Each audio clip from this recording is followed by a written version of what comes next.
mentioned that Rastafari believed that you were not supposed to eat the pig, I thought he was crazy. I said, "What are you talking about? The sweetest meat?"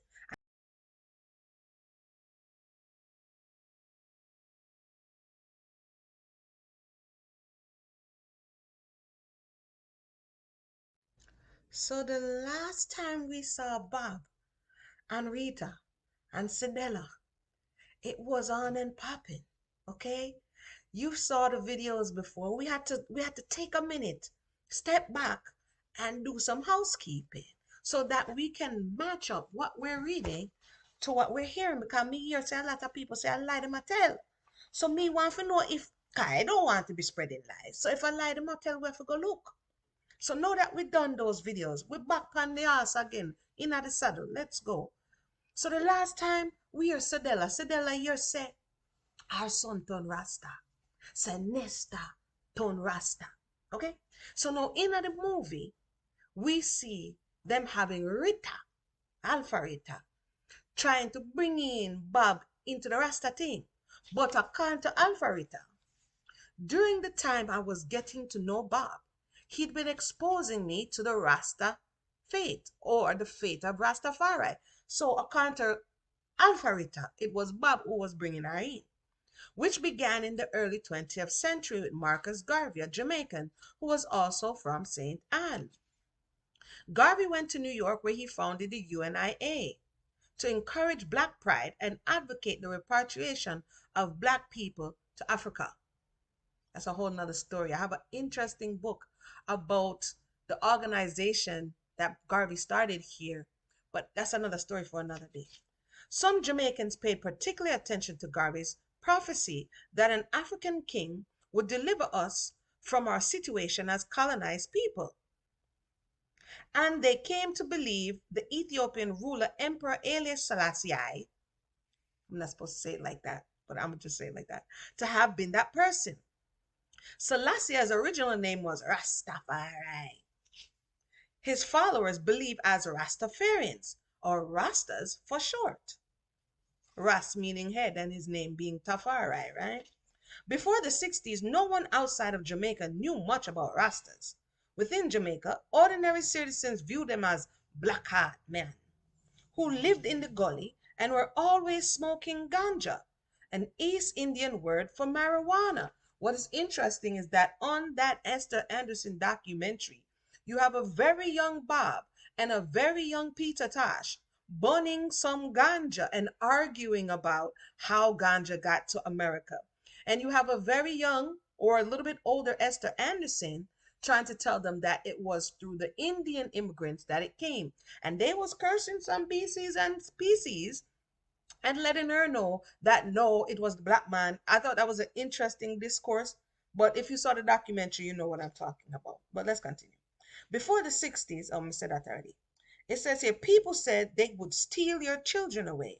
They didn't cut their hair or straighten it, instead letting it grow into locks or dreadlocks. The word dread, now used in many ways, has its origin in the Rastafari challenge to Jamaica colonial authority. Which of us is dreadful? She asked the question.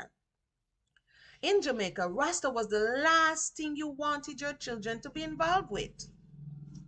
That's a whole nother story for a whole nother day. The children of those who went that way, of the scorned and the scourged and the outcast. Eh? Now it's fashion. Now it's contemporary. Now it's acceptable. But then, it was a dirty dread. You want feel one. That's another story for another. Up your next story, me have for another day. We go continue. People said it turned its followers what less? That besides smoking ganja, Rastas didn't eat properly, wash their hair, or brush them teeth. Only the worst things were said about them. No one mentioned the Rasta message of peace and love and understanding and justice, its refusal of pain and abuse, although they silently agreed with his message of black pride. For black people everywhere, the 1960s was a time of consciousness raising. In the United States, people were considering not only black is beautiful, but black power. These ideas reached us too. At one time, we were carving small black fists from wood and selling them at the record shop. People bought them to wear around their necks. For one album cover, the Wailers posed for photographs holding toy guns and wearing the berets usually associated with the Black Panthers. The Black Panther story there is a whole nother topic. As soon as Auntie allowed Bob to take me out, well, Auntie relaxed the reins a little bit. He'd begun to show me the Rasta way to live. So I don't know why they flipped the script in the movie. I don't know why they flipped the script in the movie. If according to Rita herself, it was Bob who did bring her in. And according to Bob, I'm an born Rasta. It's just me grow to find it later, but I'm an inborn with the Rasta thing. Let's go on. It says here, what am I there? He says, you're a queen, a black queen, he said. You're pretty just as you are. You don't need to do nothing else. You don't have to straighten your ear. You can wear it natural. Which is interesting later when he says, Rita, oh yeah, it looks so. Yo.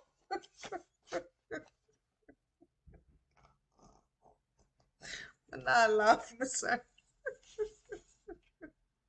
I've been trying to, oh my merciful Father, make your mind up. I put mine away.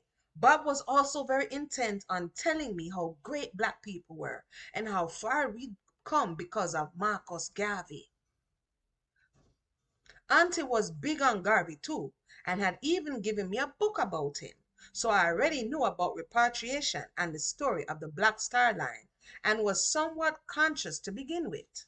So she did have a little something to her. She never just brand new. What takeaways can we learn from Marcus Garvey, by the way? Not just the big ideals, but how he executed the plans. Um, did he execute them effectively? What ways could he have done better? Was he sabotaged? Did the people not work with him? Because we see these very big movements in history. Marcus Garvey, and you have the Nation of Islam, and then you have Black Panther, and then you have civil rights movement, and you have all of these movements, and then they fizzle out. What can we learn from history? Let's continue. It says, and certainly very aware from an early age of the condensation behind being called Blackie Tutus. So whoever called her Blackie Tutus early on, that one stuck with her. But after I stopped pressing my hair, Auntie began to worry. Rita, wagwan, where you do? You're going in your natural state, in your idleness.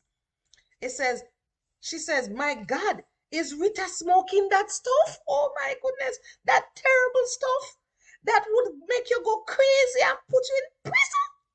And of course, she wanted to blame Bob, that Bob should have never met them guy the movie that night there. Because I had started smoking a little herb. You see, when you try to classify it as a little, just say you did start smoke. Though I thought I was doing a good job of hiding it from her. When I smoke, how you gonna be doing a good job, Rita, when you smoking it in your room? That's that old school herb. She smells it. When I smoked in my room, I'd squirt baby powder into the air to cover the smell. Yeah, man, that'll do it. That'll do it. Baby powder in the air. But I liked smoking for the way it made me feel, cooled out and meditative. And I think if I were to blame anyone, it would have to be my father. Well, why are you blaming somebody? I don't like. I like to be. Let's continue. Though I don't blame anyone and have no regrets. Papa was nowhere near Jamaica when I started smoking, but I remember that sometimes he'd had a smell about him that I liked. So her ganja smoking made her feel closer to her dad. Hmm. Memory, the closest thing, that the strongest tie to memory, it is said, is the sense of smell. It triggers memories, right? So maybe in that she just told you she smelled it and it reminded her of him and made her feel closer, which would piss Auntie off until she threatened him, don't even come near this house. So I discovered that I'm liking it, and I'm saying, what she said, shoo, it's from my father. It really doesn't have anything to do with Bob. It isn't Bob. So she'll cover Bob right away. Hey, it's not Bob. Addy Daddy. But I listened to his explanation from the Old Testament. Oh, wait, may I jump down? Hold on there. While we were courting, one of the many things he and I often talked about was what you should and shouldn't eat. At the time, like most people who lived in Trenchtown, she ate pork. When I say me, I never did any pork. At the time, she didn't have any pork. It was always available to poor people and made up a large part of the diet. Them ate trotters, pig feet, pig tail, inner rice and peas. No, sir. Stew peas and rice was one of her favorite dishes. When Bob mentioned that Rastafari believed that you were not supposed to eat the pig, I thought he was crazy. I said, "What are you talking about? The sweetest meat?" And that's what I was grown on. So that's a lot of people's reaction if that's what they were grown on, right? That you have to now govern your diet. You know what I mean? You have to now be mindful. And there's some people, even onto this very day, unknowingly. I just posted a little thing on social media about what possibly may be in your hot dog. And the responses took me aback. I was like Bob talking to Rita. I'm like, bro. So, what people eat is closely tied to emotions and memories. And sometimes people can know something may not necessarily be good for them, but because they are, like she said, we grew up on this and it reminds you of this, that, and the third, or it quote unquote tastes good, then people kind of struggle to let that go. She says, but I listened to his explanation from the Old Testament and considered that maybe there was some truth to it. Yes, Rita, there is truth to it. No pork pan the fork. Still, how could I eat something when I had no money to make my own choices? Without money, I had to eat what Auntie gave me. And I wanted to avoid her discovery that I was changing my diet. And these are some of the practical things about Rasta that you have to rate because some people are just in doctrine, some people are just in theory. But my experience growing up is that the doctrine and the theory went from the spiritual realm and there was some practical application that had real world value, right? And this is one of them. Watch what you eat. Ital is vital. You don't know already. So let's continue. So Rita said, how me I gonna do this now? How me I gonna no name my favorite and not tip off auntie? You don't spray baby powder in the ear and a bun ganja. Why wouldn't you bun it outside? Why would you bun it inside, Rita? I know you're young. I'm gonna give you some grace, but let's continue. This was part of her old fear that the Trenchtown rude boys would get to me. But the fight was unavoidable. Bob was now passing through the halls to get me for the studio.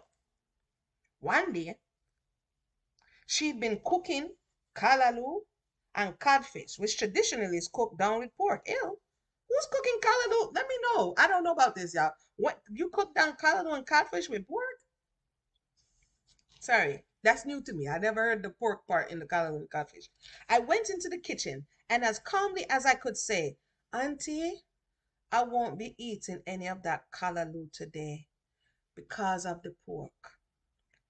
And she went crazy. I could take a little drink. Take a little vacation.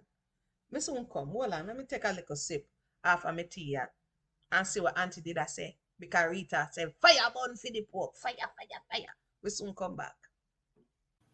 Island Twist follows Jackie Brown, a young girl who finds herself head over heels for the new island boy at school in fresh outer yard, and Jackie has the fever.